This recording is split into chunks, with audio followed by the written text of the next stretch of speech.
Tell everybody we're going. Okay, Please, so we fine. are live. Here Okay, we go. Okay, so fantastic. today we have a topic on fitness questions, but on Pacific, we're going to be talking about something very, very Pacific. So this one is going to be on why portion control and food timing matter. And I think this is important because there was something recently sent to me about the anabolic window. And basically, they were saying that it's not really that important when you eat protein or how much protein you eat and timing. It's not as important as we've made it out to be.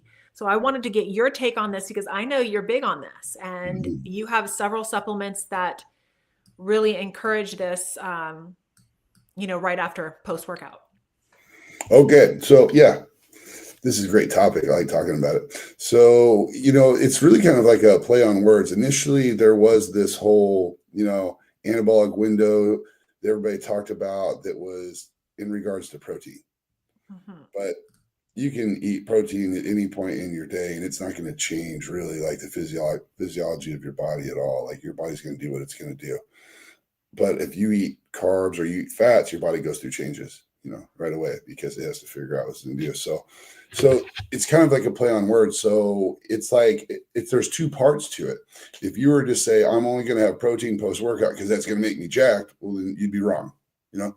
But if you were to say, well, I'm going to slam some, really simple sugars post workout that cause an insulin spike, and that's going to make me jacked. Well, you'd be on the right track because insulin is released from simple sugars heavily, and anything that is present, your body will store. So the cool thing about insulin that makes it so anabolic is your body will, number one, block cortisol. So if you're training and you get to a point where your body's starting to tear itself down, your body is deteriorating tissues. It's catabolic. So it'll stay that way. Even if you eat protein, it'll stay that way until you weather the storm. But to have an abrupt stop to it is if you bring in a simple sugar. And so when you bring in a simple sugar, this releases insulin. And just by nature of insulin, the way that it is it forces your body to store. So because it forces your body to store, you literally stop cortisol and then you start storing. So it's really important not to have any fat present at this time because anything you have, your body's going to store. And if you've worked out hard enough and you've depleted your glycogen stores, your muscles are like a sponge and you kind of like wring out the sponge. So all the glycogen is gone. You're feeling fatigued. You're feeling tired. You're feeling dizzy. So your muscles are actually primed and sensitive to absorb a ton of sugar right now. And so a simple sugar will work way better, like my product Postros that I use that has dextrose in it, because it causes the largest insulin spike and it's most readily available to be turned into glycogen. There's like no steps, hits the bloodstream right to it. That's what you want because I use this analogy all the time. If I was really thirsty, I wouldn't grab a coffee straw and go to the water fountain and drink my water because that would be a lot of work. Yeah, I'd be getting water, but it'd be a lot of work. And so I say that as an analogy because your body's the same way. So let's say you trained really hard and you've depleted your glycogen stores and you're sensitive right now. So you want to make that as easy as possible. Otherwise, so like if you give yourself like a brown rice or like a sweet potato or something with a lot of fiber in it, it takes longer for your body to get to your muscles to break down from carb to glycogen to muscles.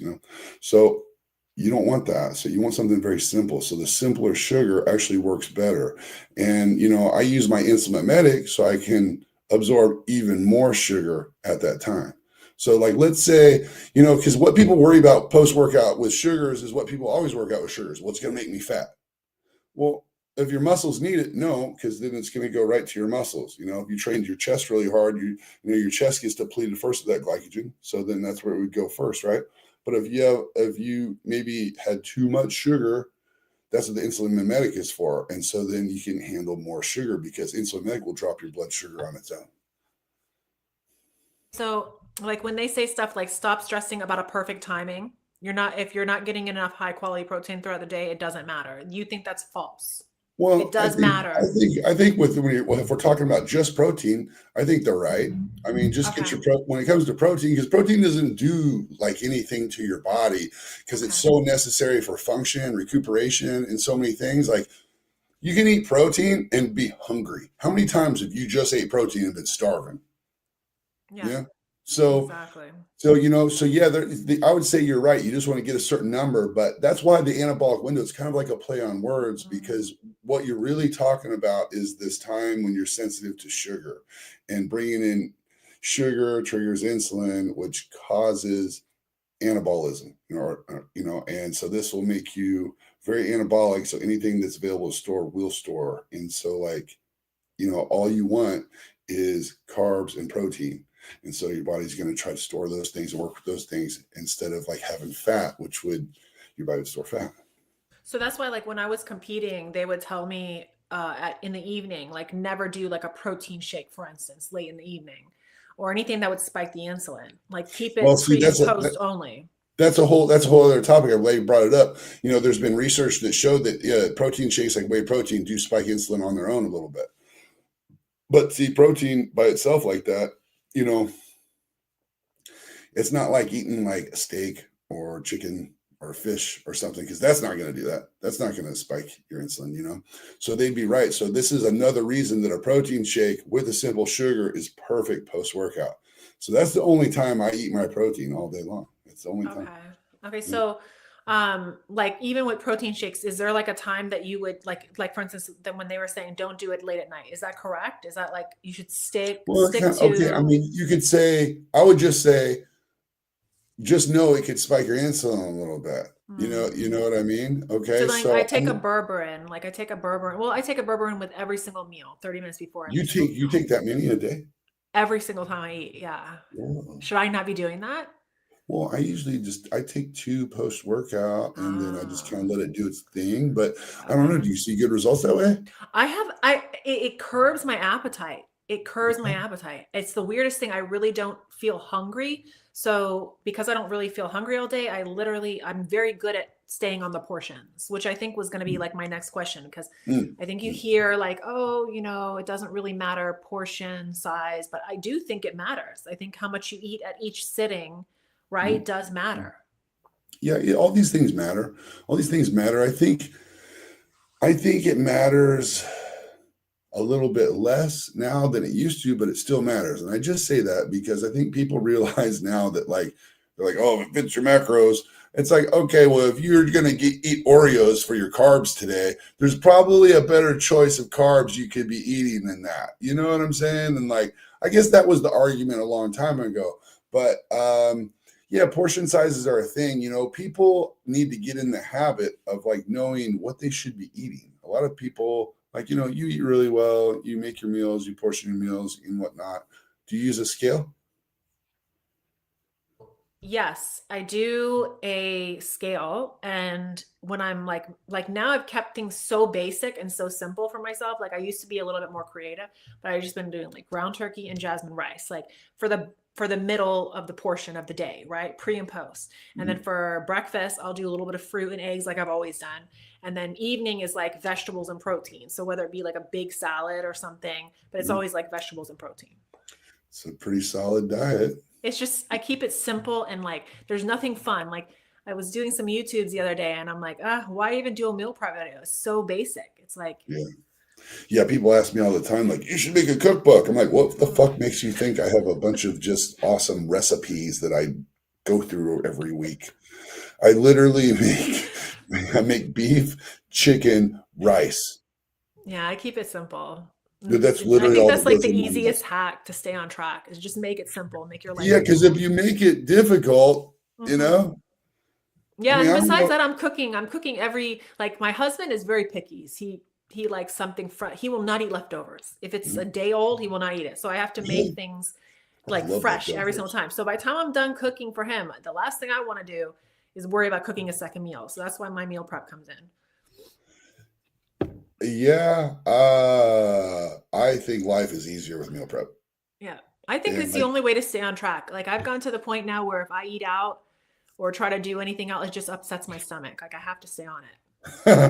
you know what's funny is like I just unless it's at the beginning of the year or I got like a movie or back in the day a show or something. If I had a competition, I just wouldn't go. But now if I got like a movie or something I'm getting ready for, I will make the right choices at the restaurant, which is fucking miserable. God, going to a restaurant and talking to the waiter and being like, "Hey, can you just make my chicken with nothing on it and just I rice? Is have it no steamed shame or is doing it that cooked with though. oil?" It's like I got to ask these dumbass questions. I do it all the time. I do it all the time. And my husband's just like, here we go Well, again. you have to admit that it's like kind of a pain in the ass because it's like for me, like you guys go out to eat quite a bit, though, so it's different. But so for me, I might do it like on the weekend. And so Mhm. if I'm in great shape, I'm like, I'm gonna nail all my meals. And then, all right, I'm gonna eat whatever at dinner. Fuck it, here we go. And I look at myself the next day. If we're okay, then we're okay. Sometimes it works out. You know what I mean? Yeah, I'm really like when I go to a restaurant, it's always like, okay, a filet mignon, medium rare, keep it dry, no butter, nothing on it. Asparagus, steam, no salt, no butter, stay on the side. Like just keep it basic. Yeah. Wow. That's how you do it. You don't want no The only butter way. on you, huh? No butter. Nothing. Like just plain, just dry. Well, you know Yeah. what?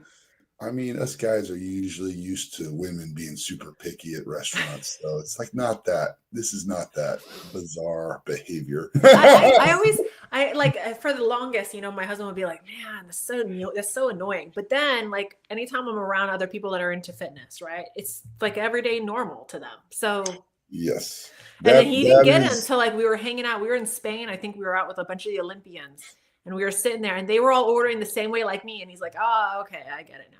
Like everybody does I it." tell you what, you're right about that. It sure does feel good to be around people that have, these fucked up eating patterns like I do and you do. It's nice, Yeah, I because you're feel like, like, I'm not okay, alone. yeah, it's I like we I bring our food. belong somewhere. Well, okay, so have you seen, I know that you want to talk about a couple different things, but I think this might be a good Hmm. opportunity to talk about that movie Magazine Dreams. Have you seen it? No. What's that? So it's a movie Michael Hearn is in, Okay. and it's a movie about a psychopath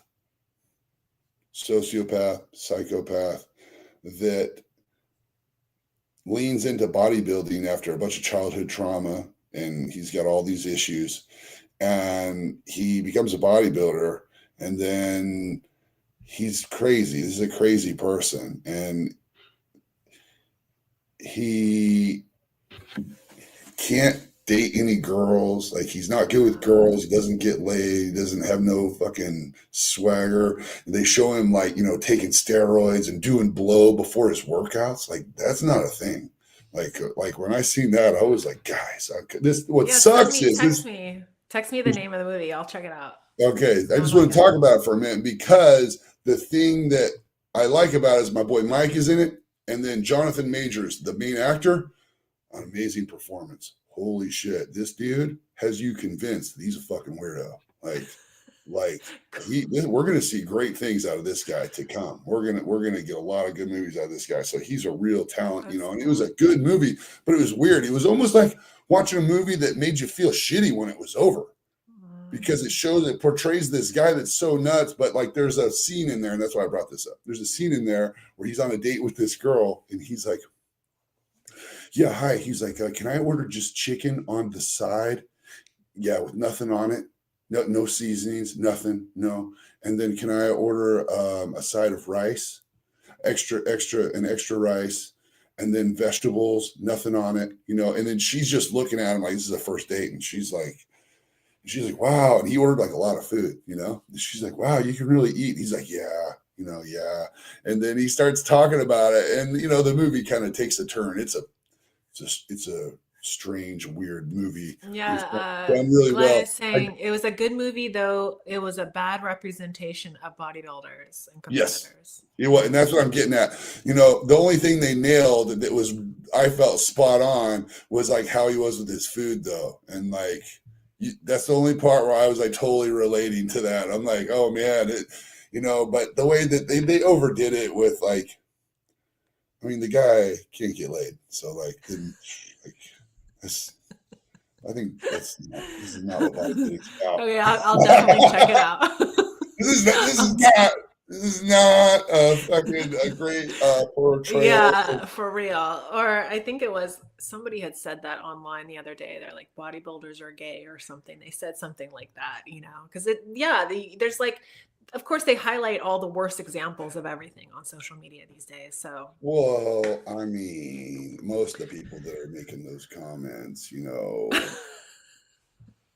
mean, just bottom of the barrel, yeah, mouth breathing, I nothing put a tweet. braggers. I said, you're not going to get too big by lifting weights. Like I said that the other day to a couple, I think it was a tweet, like, you're not going to get too big lifting weights. And somebody came in and they're like, you're too big, Gia, already. And I'm like, okay.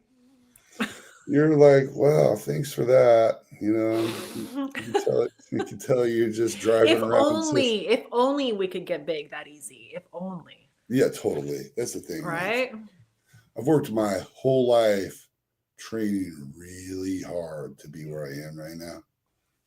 And I have to say, I don't like to be heavier than 315. Yeah, I remember you saying that. I mean, if I got a movie or something coming up and they're like, hey, we need the juggernaut. I remember you like before. You look good before all the bodybuilding. Like, oh, thanks. I appreciate it. Well, you've always, even without like the size that you have now, I think you'd be fine. Whatever you change into, wherever you morph into later on. I mean, whatever you do, you're going to be good. I appreciate that because I'm gonna, obviously the idea is to carry what is comfortable for the long term. It's long-term health, longevity. Like I feel light at 300. So, if I'm 300, we're good, but 315. Remember Furlan? Like when Furlan was competing and then when he stopped, he was like, oh, like if you told him, man, you lose. Like I saw that he was losing weight, like getting leaner, but he took it as like, I'm losing muscle. Like, no, don't tell me that. I'm like, no, you look good. Like it's so fucked up because like we get it in our heads, like it's body dysmorphia. Like we see ourselves one way and then we get stuck on that. And then most guys would be okay with it. Then people are like, oh man, you don't look the same. This and that. And it's like, well, you never looked good. So are we going to have this conversation? Because you look like fucking dog shit while we're here. But at least I did some awesome shit for a while. Exactly. Okay, so let's move into some of these questions because I know I sent you I sent you a lot, but we're gonna like tackle just some of them, I think. So timing your meals. You think that this is an important thing to do or it's not? I truly believe that nutrient timing is like the key to like the most success. And I say that because let's just take guys that are in prison. Let's take these guys. Right? We get them on a cadence and they go to sleep at the same time every night, wake up the same time every day, eat at the same time every day, train at the same time, and they start making progress. Yeah, and they make progress. So if you get your body and you time everything, right? So if you take that, okay, you're doing that, then you eat the perfect foods for you, the perfect amount, and you do this over and over. When I used to compete, in my 30s, I would set a timer for my meals. And I had all day long alarms would go off. Time to eat meal 3, time to eat meal 4, and I would stop whatever I was doing and I would eat. And I was fucking shredded. Yeah, I don't see change in my body unless I do the timing. So if I just eat when I'm hungry, my body will just stay the same. The only way I can see and it's weird, you would think it's opposite, right? You would think that eating when you're hungry, which you're eating less when you're doing that, you would get skinnier, or that's eat less, get skinnier, but it's not. It's actually the complete opposite. The more I eat, the more lean I get. So I try to tell girls, especially with women, because they get used to having yogurt and fruit in the morning. And then they'll skip meals all day. And then they'll come eat this huge meal at night. And then they can't understand why they're losing weight. And I'm saying, no, this is what you need to do. And then when they look at what they need to do, they're like, that's a lot of food. I can't do. I'm like, you want results. That's what you got to do. You're like, I get it looks like a lot of food, but let's It's let's not fine. act It's a like lot. Yeah. idiots. It's all mostly water and fiber. Like when you actually condense the calories down, it's a lot less calories than what they're eating, only eating twice a day. Exactly. It's a lot of Hmm. food, but less calorie dense. And like, that's the thing. It's like people, I even have guys that do that. Like, I would write diets for guys because, with the supernatural lifestyle, my approach is I'm going to feed you as much as possible and allow your body to get in shape instead of just send you on a straight depletion diet and just hope to hang on to muscle. And so by feeding you a whole lot, it's what you just said. And guys at first, every time, it's a lot of food. And I'm like, don't be a fucking sissy. Just eat that shit, man. I said, by the end of the week, dude, you'll be hungry. Trust me. And then by day 5, every time, they're like, man, I'm fucking starving. I'm like, now your metabolism's ramped up. And like, so this is where there's like this whole argument, like, oh, do you need to eat frequently throughout the day? This person only ate once and this person intermittent fast. I'm like, all I know is when I eat more of the right stuff, I'm shredded and I'm big. So like Yeah. I'm everything I want to be. Like if I, like if here's the deal. If I miss out on my beef meal before bed, sometimes I fall asleep and don't eat it. And I feel like I did something wrong. It's a real thing. But I'll wake up in the morning and I literally will not be quite as crisp and as hard Mhm. as I would if I would have ate it. You would think that I would be leaner because it's less food, Yeah. but there's something about digesting that protein. Protein has nitrogen, and nitrogen retention is a thing, and that is what's measured when they measure, content of protein, how much protein's in it and whatnot. But like, there's something to that that causes the body, to be a level of maybe anabolic, because in the morning, like every time I eat my meal I'm supposed to before bed, I wake up lean. Talk about that because you'll hear on Twitter or you'll hear from experts. They'll be stop eating at 7 p.m. You'll hear that a lot, or stop eating 3 hours before bedtime. Why do they say that? And does that help for some people? And then when would it help with somebody versus somebody that's I'm, trying to build? I'm going to say I can't speak for everyone else, but like I said, I can speak for me. I think that the reason people do that is most people don't know about not mixing sugars and fats. And so they Mm. don't know like what to eat. So they're just taking the same foods and breaking it up. Like I seen a guy write a diet for somebody one time had zero fat in the diet, zero. Wow. And it was chicken and rice every meal. Wow. I'm like, who the fuck? And like these people are paying for this shit. Like I wouldn't pay for that. And Like you also, get, the people I see that say stuff like that, their goal is to stay lean and little. Like that's their goal. So I think that if your goal is to be like tiny and not really have a lot of muscle definition, then yeah, stop eating 3 hours before bed. But if you're trying to grow muscle and change your body, then you're going to need to I think you should, if you're hungry and your body's telling you're hungry, you need to eat the right things when you're hungry. Like for me, it was like a handful of almonds or some egg whites. Like that's how I did it. I unless I'm getting ready for a show, like it's it's crazy. It's rare that I just wait till I'm hungry to eat. I just fucking eat like I'm supposed to. And like I've been on a pretty good tear this year. Like I'm strong as fuck right now, Gia. All my numbers are good. Like my train's going good. And I'm nailing my meals and shit, you know. And it's the best way. Like it's the best way. Like, people will say, "Oh, it's easy for you," you know. And what's easy? What about it is easy? I mean, it's easy that I've been doing it forever, so I'm used to it. But what is easy about prepping all my meals on Sunday, taking 3 hours of my life every Sunday, no matter, and then if I'm out of town and fly in on Sunday, I do it Monday, you know? And then I eat my meals every day with the right sauces with the right meal. I don't just put any sauce on any fucking meal. Like that doesn't happen. Like it's very calculated. This sauce goes with this meal, this one with this one, and I know how much to have and whatnot. And I nail my times, and it's like, And you make your sauces from scratch too. You're not just like using yeah, bottle stuff. yeah. A lot of it. I've been making my own mayo and stuff. Mm-hmm. Or, here lately, I've been looking for more stuff because I've been reading a lot of labels and doing some content like that on my social media saying, watch out for, a bunch of these different things. Like, you got to look out for, obviously, high fructose corn syrup, trans fats, artificial sweeteners. You know what they're saying about artificial sweeteners now? Mm. Which is hilarious. Do you know what they're saying? Do you know what they're They saying? say they spike your body the same like sugar. They spike. Okay. Well, we've had this argument in discussion before, but you know what else they're saying, which makes me fucking laugh, is it cause metabolic disorders. Hmm. So, so you're eating an artificial sweetener to dodge a calorie to try to stay in shape, and it's literally dragging your metabolism down, so you're burning less calories because you drank that motherfucker. Wow. I wonder if that has anything to do with diabetes. Huh?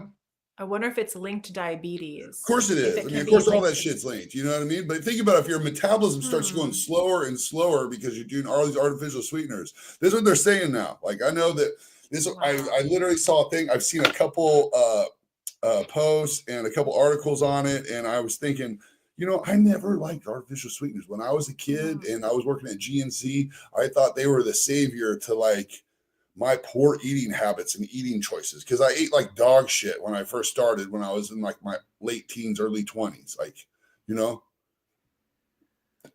that ain't it. So anyway, so I said, watch out for that. Watch out for MSG, obviously, BHT, artificial colors. Everybody knows about artificial colors now. We're finally on board with, hey, maybe we should run our cars on petroleum, not people. I don't know. I mean, I'm just a shot in the dark here, Yeah, there's like you're pointing out in one video about the pickles, like even everything you have to look for like dyes, because the dyes that's not healthy. It's like, why you got to dye the pickles? Mm-hmm. But when people say stuff like, oh, it's easy for you. No, this is what I always say. Once you get used to a certain level of work ethic, it may look easy to somebody who got used to that level, but they're already above average in their work ethic. So for us, when you get used to a certain work ethic, yeah, it is because we already are above that work. Like, we're not doing the normal stuff. We're already used to it. Like, even in the gym the other day, I was like working out and somebody's like, oh, you work out way too hard.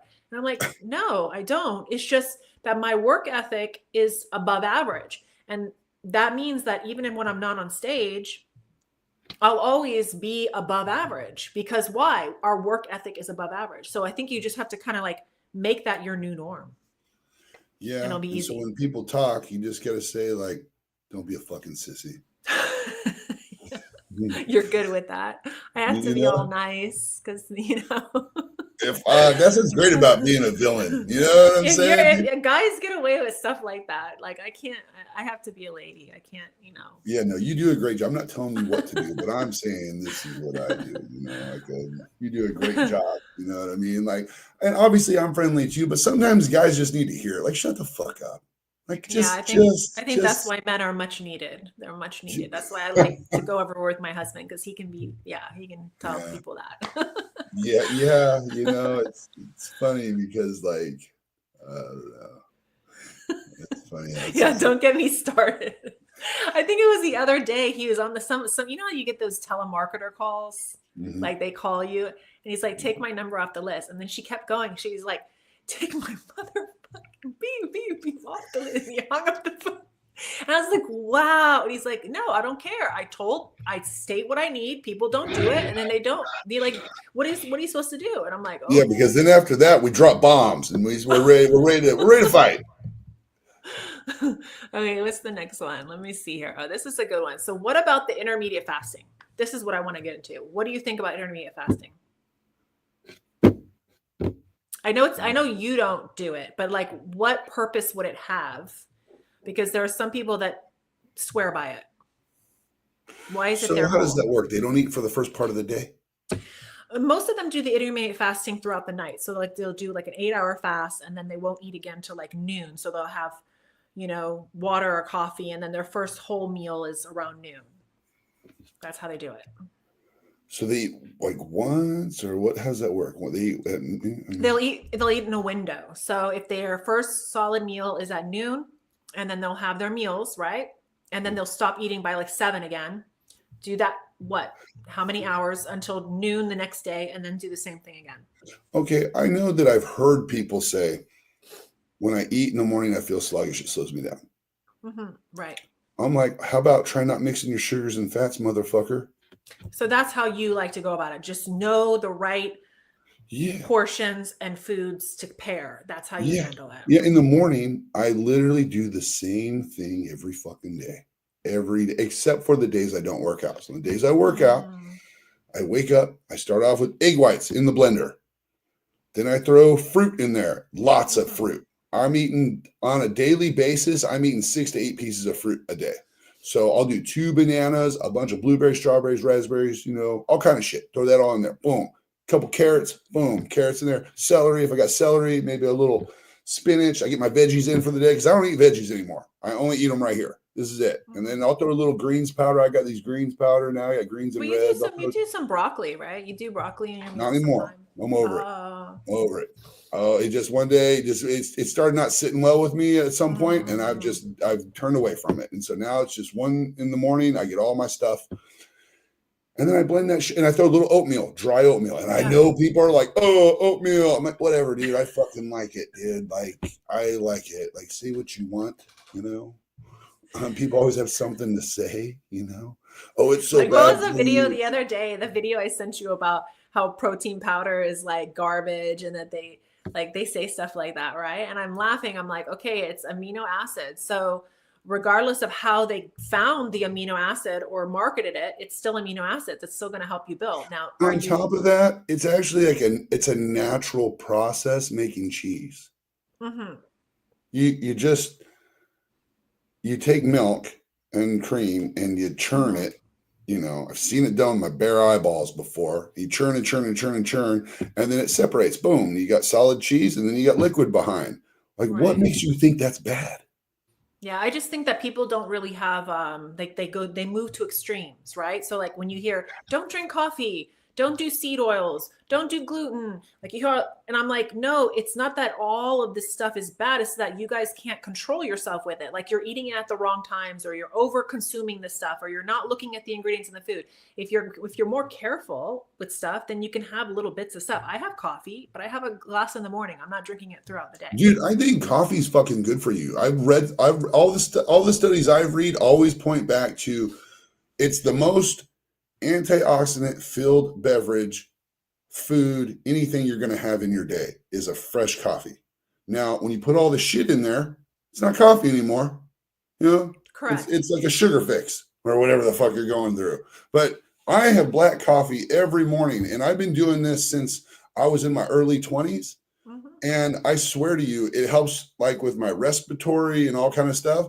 Also read a study recently that said if you have coffee before noon, it has like all these benefits, but if you have it after, it doesn't. And so it's like, don't drink coffee all day. Don't drink coffee all day. Who's fucking drinking coffee all day? Somebody that eats like dog shit is drinking coffee all day. People that have they have no self-control. They're just like, they're going to extremes. That's why I said always comes from like a lack of balance in what you're doing. Yeah, it's always, yeah. So let's talk about the not mixing the sugars with fats. Because whenever I say this, people are like, huh? What do you mean? I know. It seems so complicated, right?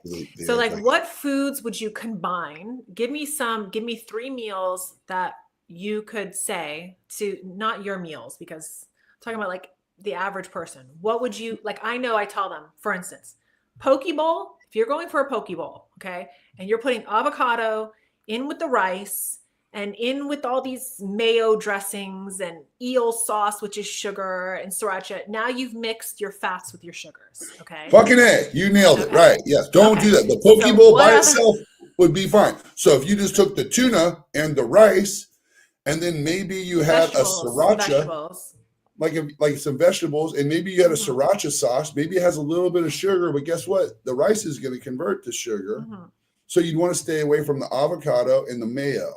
So you'd stay away from that, and the rest you could have. And so your body is forced to use one main metabolic pathway to get energy. It'll use glycolysis.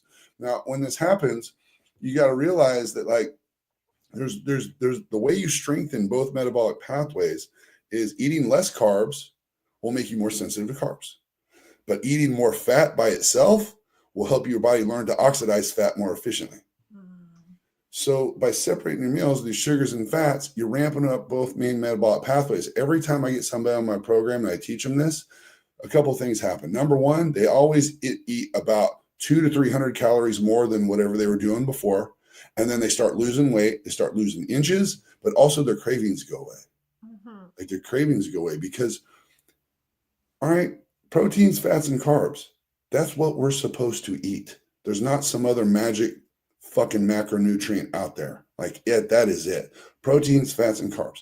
So if you take out carbs, you're eating proteins and fats, you're eventually going to want some carbs. You're going to need some carbs at some point. You know what I mean? And when you do that, you're probably going to balloon up for it, or it's going to be like a whole thing because you haven't been eating them. But if you eat them all the time, you do it right, people will say, well, I thought you couldn't burn fat, unless, you're in ketosis and, you were just only eating fat for a long period of time, like 3 days. I'm like, who the fuck told you that? Like, who the fuck where the fuck did you get that idea? Well, there's so much information out there. Like if you just like do a 5-minute search, you're going to pull up a million different opinions and they're all going to contradict each other. Well, so I always tell people, like, it's not that they're wrong. It's that whatever's working for them for the goal that they're going for, that's fine. That might be what they're going for, but that's not going to work for everybody. So you can't just like pull anything and say that that's just because it worked for them is not going to work for you. Well, and a lot of times you have the whole story, but I always come back to, so like, wait a minute. So you think that if you had carbs in the morning and that was it, then later on in the day, you had some protein and fat, your body's not going to use that fat for energy when you need it? Is that what you're telling me? Like, you think your body's fucking stupid? Like, your body it's the most amazing creation ever. The human body is the most amazing creation ever. When we were talking about intermittent fasting, I fasted all day Sunday, right? So Saturday. Why'd you do that? I did that because my throat has been sore for like 3 or 4 days. And I think it's because I was eating some fucking bullshit like chocolates and whatnot before bed a couple times, and like I don't know, your little stash of peanut butter M&Ms and your pretzels. Where my are Kit they? Kat, it's my Kit Kats and the peanut butter filled pretzel squares. Yes, those. And anyway, I think it was I still have a bucket of your pretzels here. You better keep those around. They're not going to be good no more. Like I don't eat that stuff. They'll still be all right. They'll still be all right. But one day I was like, I'm going to try it, and I was like, geez, these things are good. Yeah, don't do it. They're really good. It's fucked up. They're good. So what else would you not combine? Like, but hold on. So my throat was bothering me and all that, and so that's why I fasted, because every time I make it 16 hours with no food, like clockwork, Gia, like clockwork. Every time I go 16 hours no food, I literally feel like my body switch and I start feeling better right at 16 hours. And I think the body was designed that way because we're supposed to sleep about 8 hours. And then if you went 8 hours without eating, that's 16. And now your body's looking within for energy sources, starts cleaning itself up. I think they call it autophagy. I think that's when it starts. But I notice every time I make it 16 hours, I notice a change with how I feel and what's going on. If my nose is running, it stops running. If I've been coughing and stuff, I stop coughing. Like right at 16 hours. But I always like to push it to 24, and I usually go 30. And so when I do that, it's just to feel better. So I do it for health purposes, Okay, so then there's got to be some validity to letting your digestive system rest. There's got to be something to that then. I think when it comes to is this the best way to diet or whatever? Like, I don't think so. But I will say that we don't have to eat every day.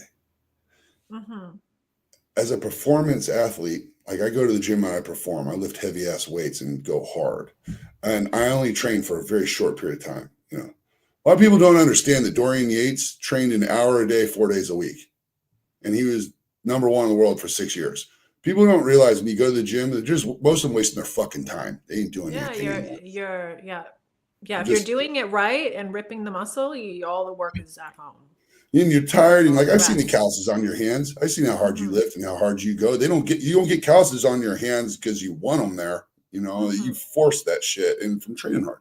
And so, So I don't know. I guess I just say those things. So like, when it comes to like fasting and all that, like I was dragging ass today because I fasted all day Sunday. So like my workout started off good with my strength.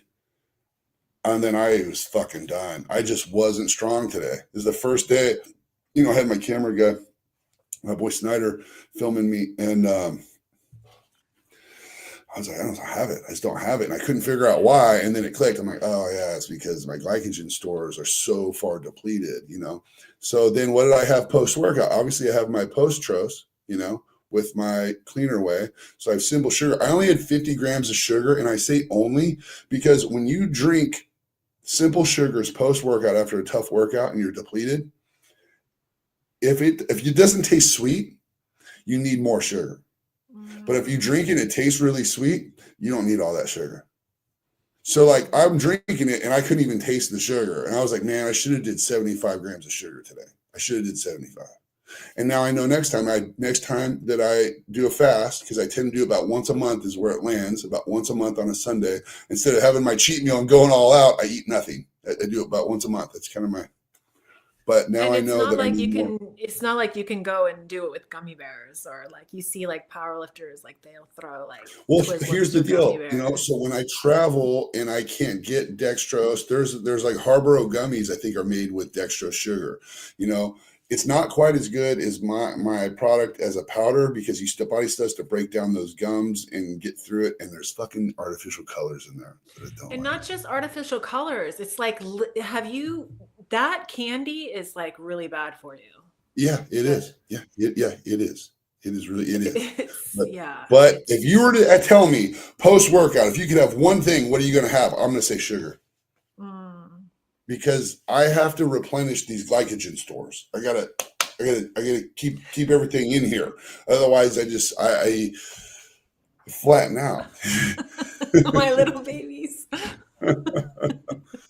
Okay, so what else? What else would you not mix? Like I know you put if you're gonna have a steak, do a green vegetable, right? Not a potato So steak. Let's say steak had a little fat with it. That's fine because all animal meats have a little bit of fat. That's a natural thing. So all of your meats have a little bit of fat. So you can have fat with your meats. Now, when you go with fish, you're trying to get rid of all the fat. So it's a little different. But just know that let's say you had a fatty steak and it tasted great. Well, you can have butter on that steak. Okay, you can have avocado with it. Because do you do a green vegetable or can you do a potato? Definitely no potato. You can do a vegetable. You can do a vegetable anytime, but you wouldn't do a potato because that's going to quickly convert to sugar. And you wouldn't do a glass of wine with a potato and then a steak. So now you got double. Fuck yeah!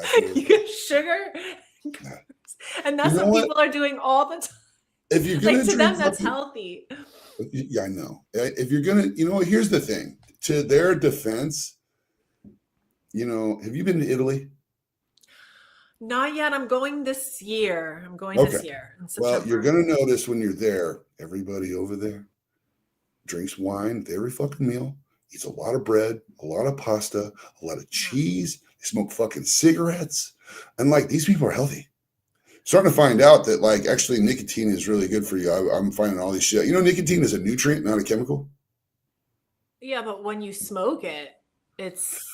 Well, here's the thing.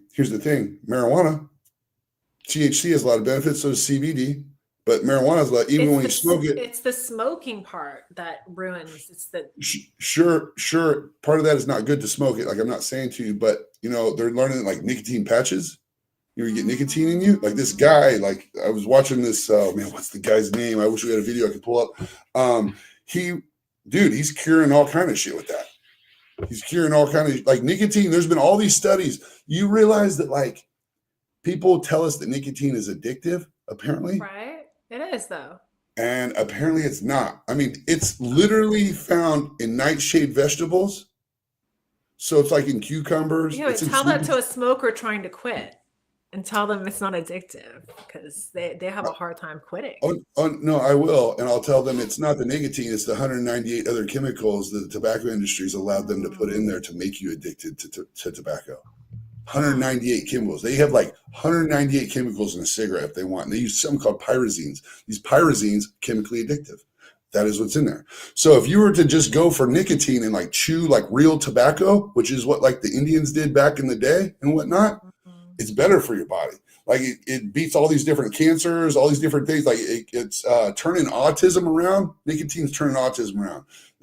We can't talk about COVID, but it did a lot of stuff for COVID too. And these studies came out 2020. Like these studies came out. There was a doctor that had a bunch of intubated patients, and he put nicotine patches on them while they were out, and they woke up like 2 days later and they felt better. And get this, no smokers that they had, that this guy was like talking about all these tests, all these doctors, no smokers got long COVID. And that's why that's just like, what? I don't even agree with long COVID. Like I think a lot of the diseases like live in fat, right? Like the fat cells, if you have an overabundance of fat cells. So I think like all these people talking about long COVID, they need to lose 20 or 30 pounds. Like if they lose the weight, they're gonna naturally feel better. I really do. I don't agree in the whole long COVID thing. I think that a lot of it is due to them not being healthy to begin with. Well, I'd agree with you, to be honest with you. But, I did find some really compelling things about different stuff that nicotine was good for. That was crazy. They're talking like rheumatoid arthritis, like any type of itis, any type of swelling. It's like, it's anti-inflammatory. So like, I was just always taught that nicotine was a chemical that was made. Like, I guess I didn't realize, even though I knew it was in tobacco, it's just like THC's in marijuana. Like it's technically like a chemical, but it's a nutrient if it has a benefit to the body. I went down a whole rabbit hole with Chat GPT about it. I'll run you through it just real quick. I think it would be very good for intensive intellectual purposes here, because listen to what listen to what the conversation went like. Here we go. It was let's see if I can find it right here. So I said, went for a while. I said, is nicotine a chemical or a nutrient? To ask ChatGPT. Nicotine is a chemical compound, specifically an alkaloid. It is found in the tobacco plant. Is primarily known for its role as a stimulant and its addictive properties. Unlike nutrients, which are essential for growth and health, nicotine does not provide any nutritional value and can be have harmful effects on the body.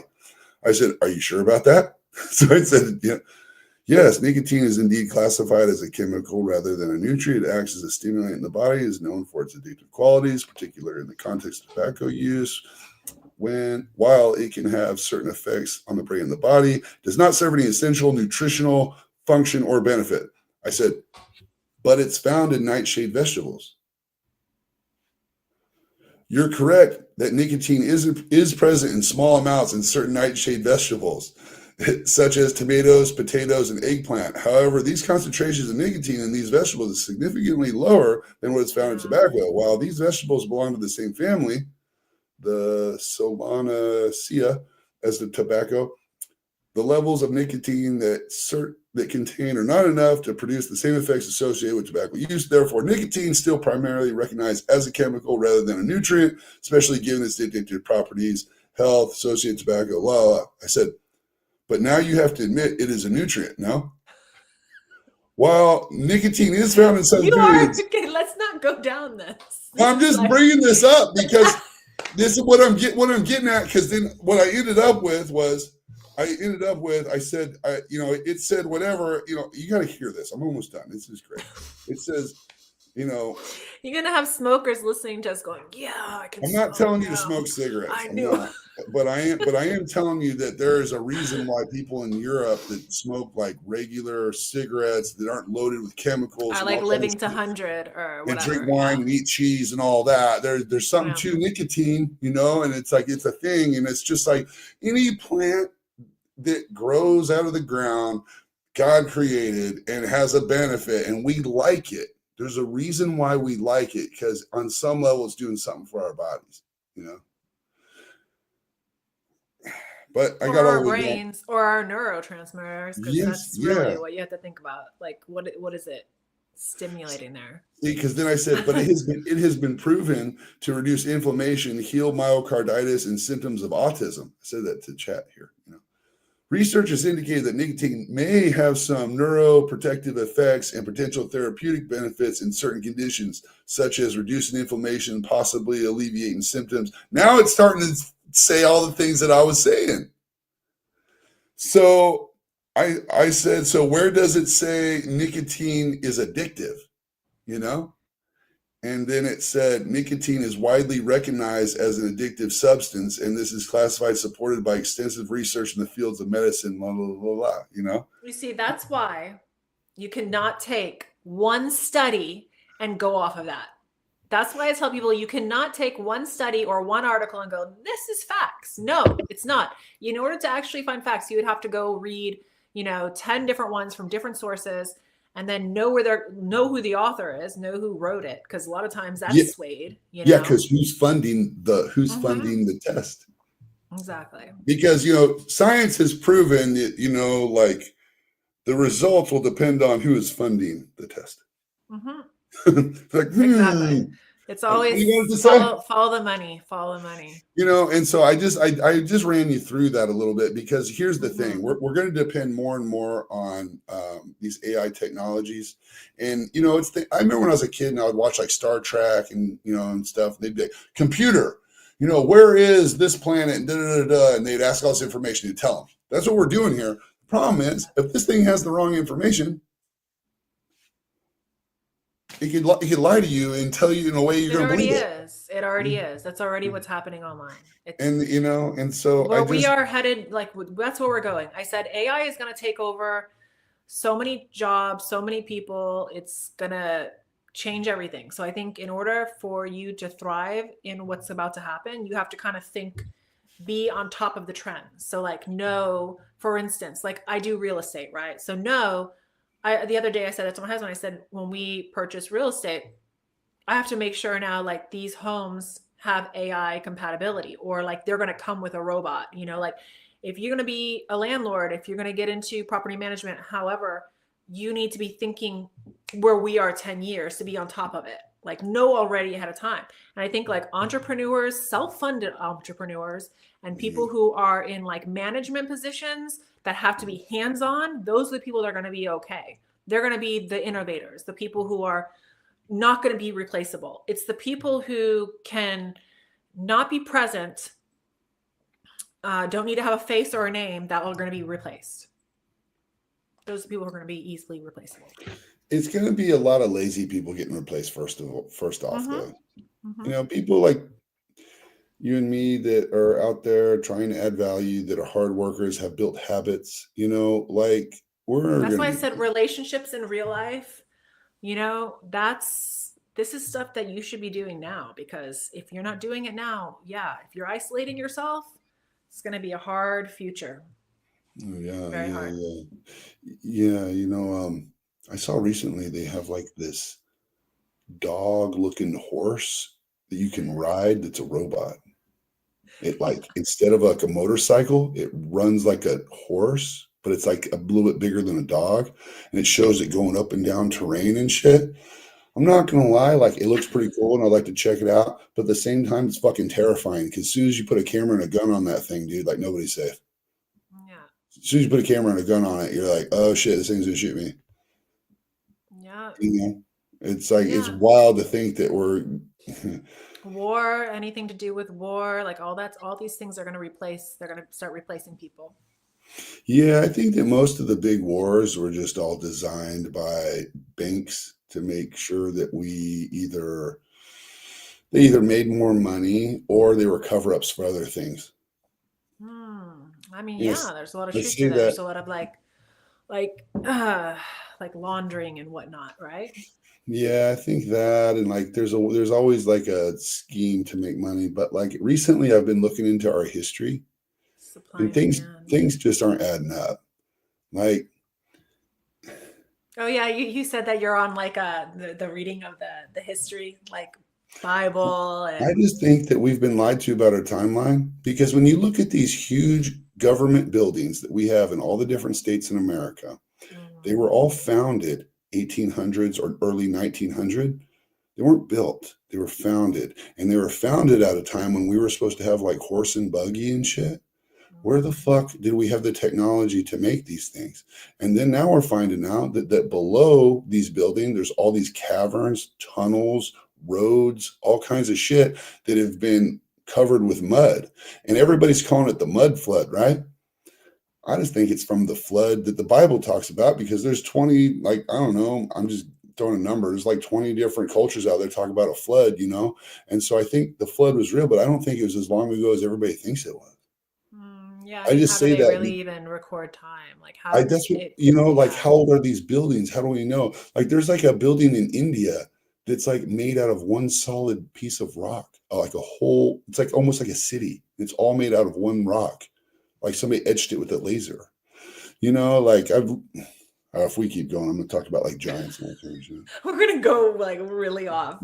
shit. We'll do another one. We'll do another one, and we'll do Yeah, all that. yeah, I'm about to go I get off on. called conspiracy theorist all the time, and I'm like, thank you, I appreciate the compliment, because it's just Well, like somebody who thinks critically and like thinks about things that no they, one you know, else thinks about. I don't know how somebody could call you that, because, like, do you regret not getting the shot? Nope, nope, nope.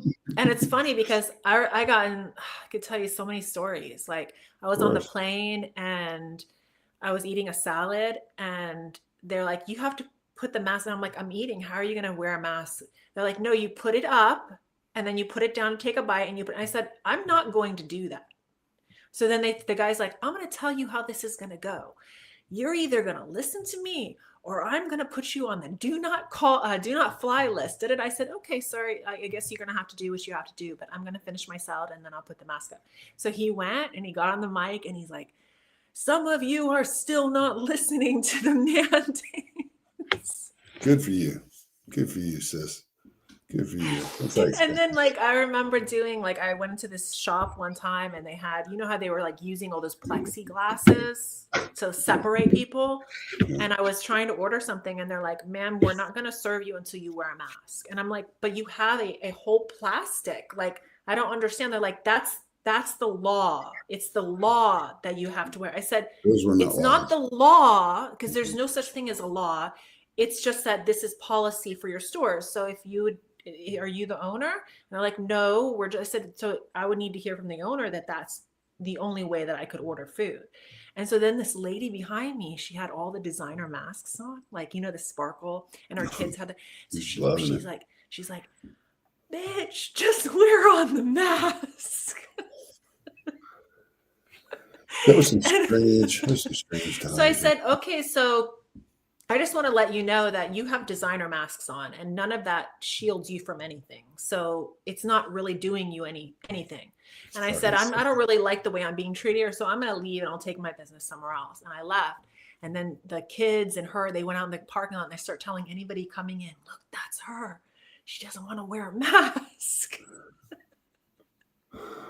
People are, it revealed so many, to me, just like it revealed people's character that whole time watching all of it, right? Like, what are the things you were in California? That was the worst.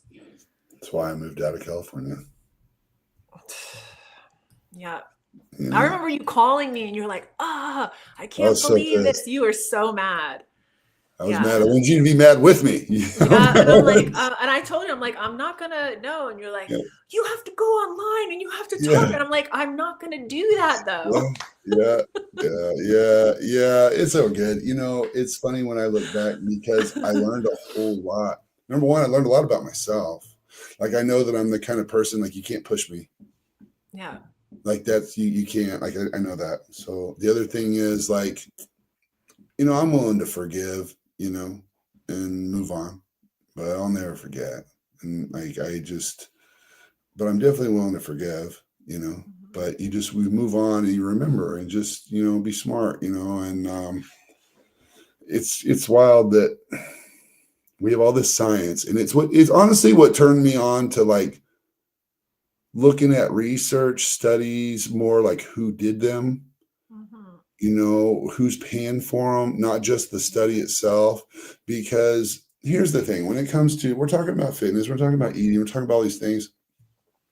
I can tell you what works for me and my clients from the past. I don't train people anymore. I mean, I got my super squad and we got a bunch of cool stuff going on in there, you know, but I don't take somebody on personally and coach them anymore, but I can tell you how I've done things. And I think the best way to learn is from somebody that has experience. I think it's always been that way because I think that you got to understand when I was 17 years old and I was eating eggs all the time, they said, you should eat all those eggs, not good, high cholesterol. And I said, maybe for you. I said, it makes me feel good when I eat them. Like, well, and then I put salt on it. You shouldn't eat all that salt. It's not good for you. I'm like, maybe for you. I said, but it makes me feel good when I eat all that salt. I said, I know my body. I wouldn't eat it if it didn't make me feel good. I eat to feel good and to train. And people would say these things. And then I'd start drinking coffee, black. You're not supposed to do that. I'm like, no, maybe for you. And so like here we are years later. Now everything that I was saying intuitively, people are now saying like, oh yeah, they're good. And so I'm like, motherfucker, I was a 17-year-old kid, had it figured out, like why the fuck would I listen to somebody that's just like fat and Yeah, I lost a out of lot of shape? work too. Like during that time, I lost a lot of work because they wanted me to travel. And then like I had like my management came to me with all these brands that wanted me to like work with them that had designer masks or something to do with COVID. And I refused all that work. Like I was like, I'm not going to stand for something that that I wouldn't actually do. So I turned it all down and I stopped going places because they're like, well, just get the fake little, they were gonna show, that little ID card or whatever that they're like, oh, and I had a doctor go, oh, we'll give you like a placebo shot and you can just, and I'm like, I'm not gonna fake stuff. That's just wrong. And everybody was doing it. It just, It's a very fucking wild time to live, it wasn't it? revealed a lot. It revealed a lot. Like people who had integrity and were real, it showcased them, highlighted them, and then the people who, yeah, revealed Well, all that. I will say that I have some friends of mine, that went the other way, and they're still my friends, and that's why I say like I can forgive and I just can't forget. But like, people are going to do what they believe is best. And I truly think that some people just, every situation is different. But I'm Kenny Reed's son. So like when I decide I'm doing something or not doing something, like that's it. Like I'll Yeah. die being that person because I'm just that way. Like it's Yeah. just what I am. Like I'll I'll throw all caution to the wind. Well, we But just get tunnel vision. We get tunnel vision, and it's like we have done that all our life. It's helped us with everything. I mean, there are some downsides to it that we're kind of stubborn with stuff, but for the most part, it's helped us stay focused on what we need to do, our goals. yeah, I don't know another way to be me other than to be me. So, but I think that when it comes to like our fitness and making decisions about what diet is best and macros and portion, like all of these things are factors. Now, what somebody needs to decide that's listening to you and me, I mean, we're two professionals sitting here that have, decades under our belt in fitness. So, obviously we've had long enough to get into a groove to know what works for us. The person watching this, you guys got to realize like you got to do what's best for you, but I hope that wherever you start it becomes a progression. I hope that wherever you start, even if it's just if it fits your macros, you start with your macros. I hope that it evolves into, well, now I want to, make sure that I'm timing my meals at the right time. And then I hope it evolves to, well, now I'm only going to eat certain foods at certain times. And so then you start getting on my side. There's a supernatural lifestyle. Like you could beat all of that, read my book and just get really schooled up on nutrition and be the smartest person in your family after reading a single book, my book. And I wrote it that way so that you actually understand and retain the information, because I read a lot of books when I wrote that book because I had gaps in my nutrition when I was explaining what I was explaining. And I thought, holy shit. Okay, so I'd research until I got it all down, and then I would explain it so much better. I would just make it easy to understand. And there was people that wrote books on like fats, and it was mostly regurgitated clinical jargon Mhm. that nobody's going to learn from. It's like there's no genius in that. The genius is in communication of information. Like if I tell you something that's very complex, but I make it very simple to understand, that's what the genius is. It's relaying it in a way that people can apply it. That's what I've always said because you can see like everybody repeats everything, right? But it's how it's relayed. And if it's a way that they can actually apply it, that's what's going to differentiate. Oh. I totally agree. So, with a lot of these things, like think about like you've made some changes, with your diet and stuff over the years. And now, like me, I don't really eat vegetables except for one shake a day. And I also throw my greens and my reds in there. That's it. I'm good.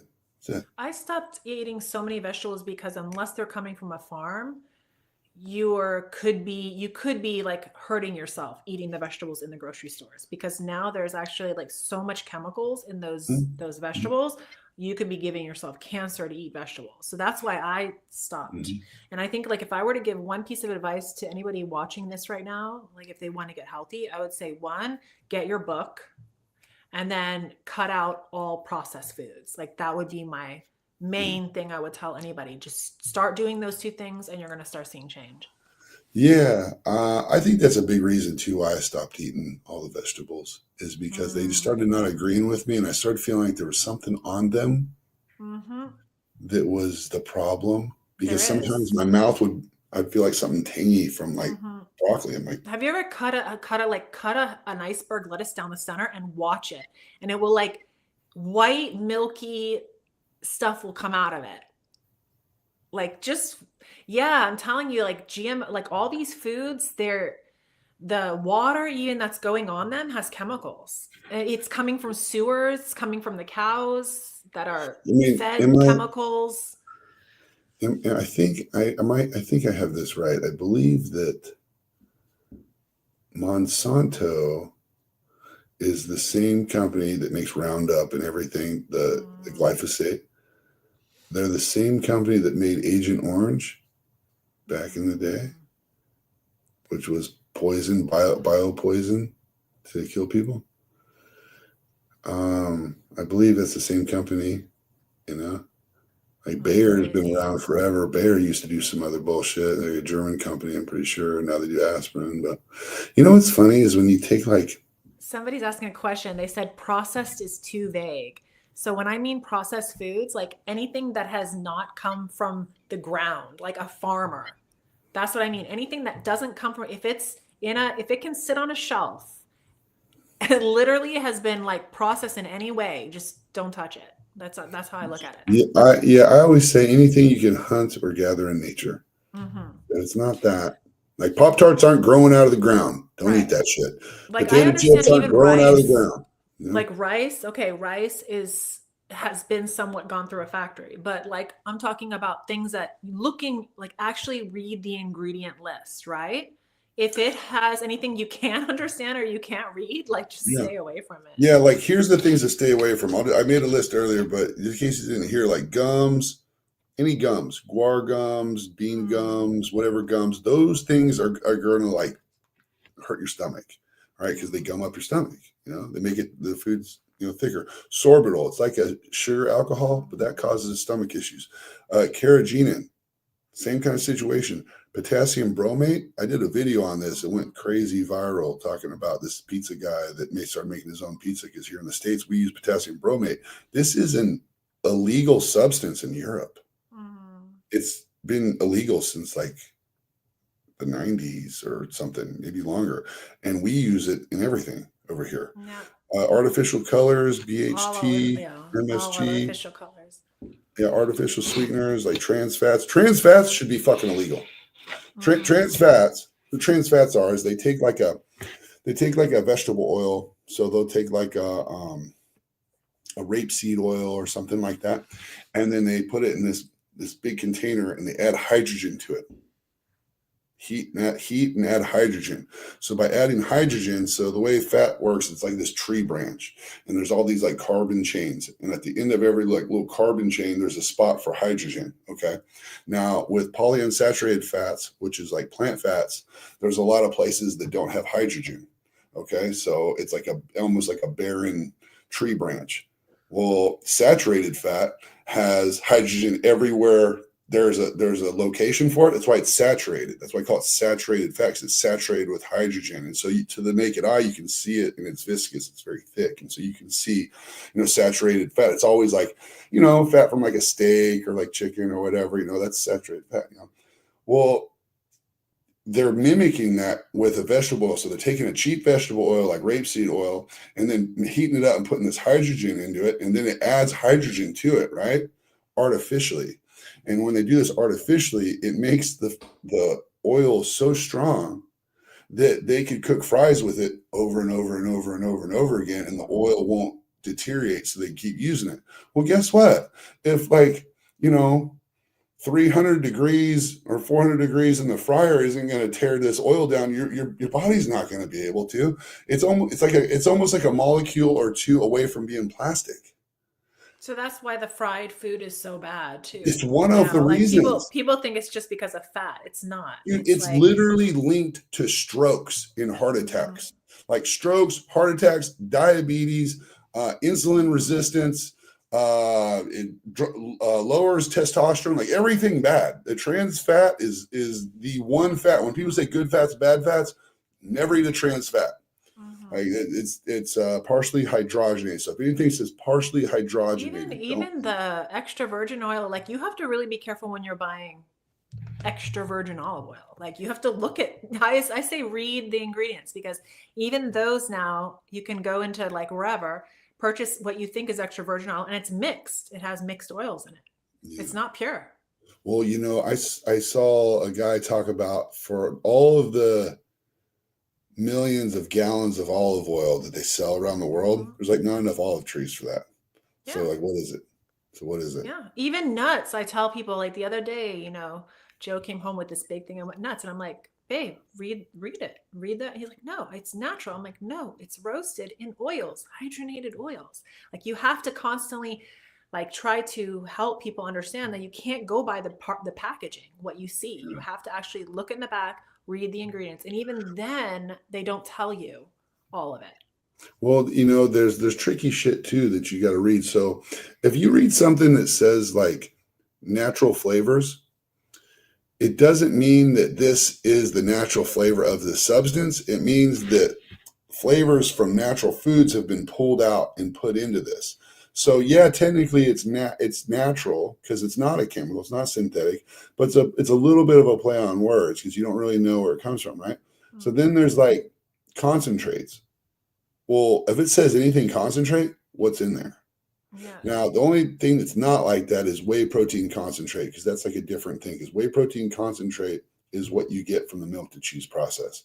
But if Mm-hmm. you get like a tomato concentrate, apple juice concentrate, there's always like high fructose corn syrup in that Yeah, shit. stay away from, I mean, I don't drink juice at all. I don't touch any of it. I put real fruit into the blender, and then some days when I don't feel like putting it in the blender, I just eat it. Just normal. How many pieces of fruit a day do you eat, you think? I do like a cup of fruit and I do berries. It's like raspberries, blackberries.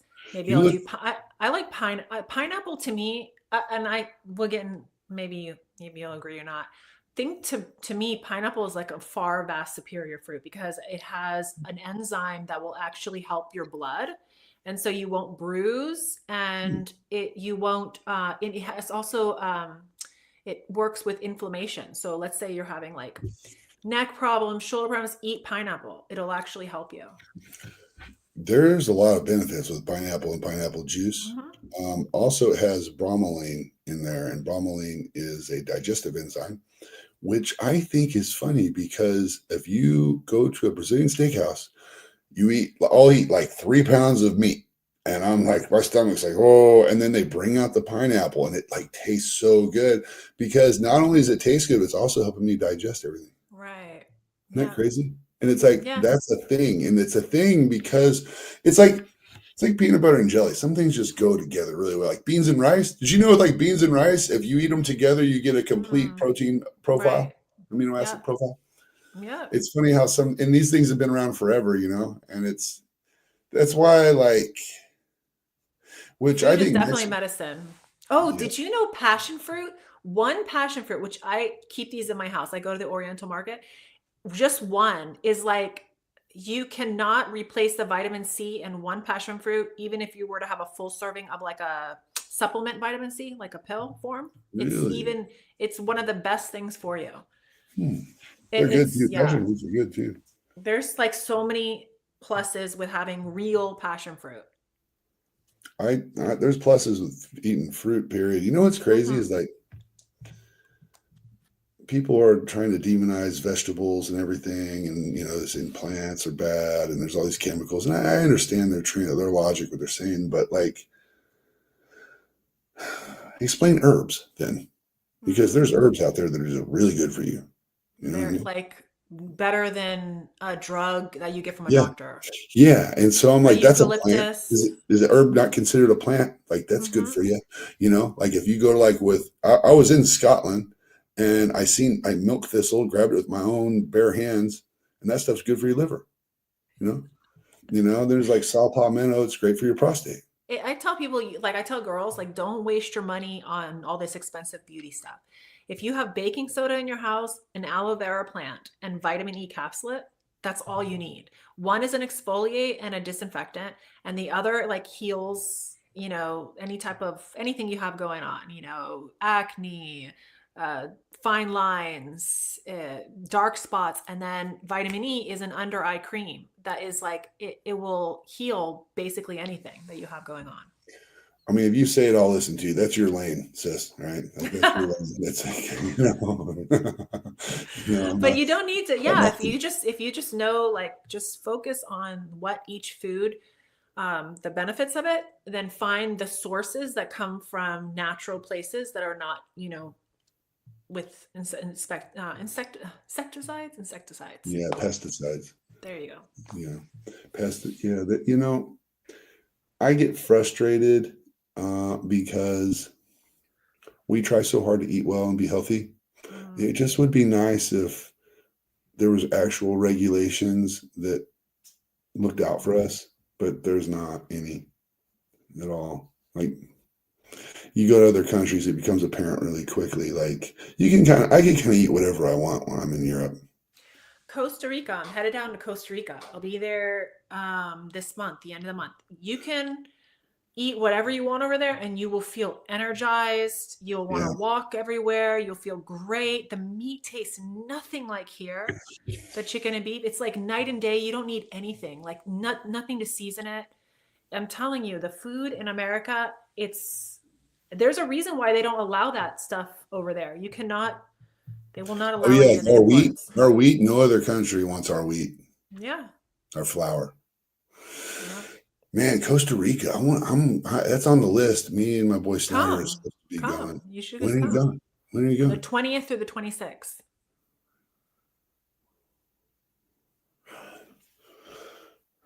We'll see. I definitely want to go there. Heard some good things. I mean, I'm telling you, like How far is it on a plane? Not that far, huh? It's not that far. It's not bad, and I'm telling you, you can go down there, and like even to go down to Miami, easy. I could spend $6,000 just getting an Airbnb in Miami, which is like what, a couple hours from where I am. But I can go all the way to Costa Rica and spend like 2 weeks for like under $2,000, $3,000. It's night and day. Yeah, good food, fun, ocean. I'm Ginger's down there, so I'm gonna go hook up with. We're gonna go have dinner together. Ginger's another influencer. Yeah, so I got a lot of stuff going on with Super Style right now, and I mean, I appreciate the invite, but I just have a lot of things I'm working on, some projects, and I got. We'll talk about some of that when we're not live, but I got some cool projects coming up and stuff. It's cool.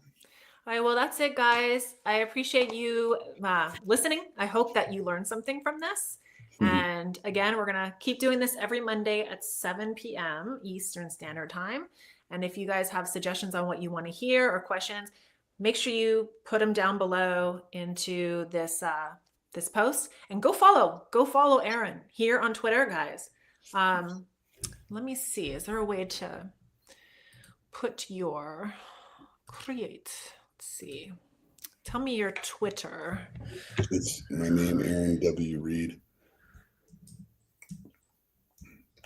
2 A's. Okay, let's see if that will work. Let's see if it will go. Will it? Where is it? It's not that big a deal. Oh, there it is. Okay. That's it. Okay. So go head on over, Follow him on Twitter, grab his book if you are on your way to having a better physique, better future. Yeah, I wrote it to help everyone. I didn't write it just to be like, hey, I'm so smart. Like I literally, when I learned the information that I learned, I felt like I had to share with people. Mhm. And there's even, I put meal plans in the back so you could start right away and use them as a template, you know. I put a lot of value in that book. It's a great value. And then, guys, don't forget August 30th, August 28th through the 30th. I'm going to be down in Vegas. We're going to be doing a whole weekend fitness event. So if you guys want to finally like meet me in person, hang out, do fitness events, hikes, all sorts of events, we're going to be doing a lot, as well as we're going to be on stage. I'm going to be on stage sharing some of my secrets, some of the things that I don't share on social media. So come on out. If you guys want the tickets, just send me a DM right here and I'll give you the info. That's cool. Okay, guys. Till next time. All right. Thanks, sis. See ya. I'll call you soon. Love you. Bye. All right. Love you too. Bye.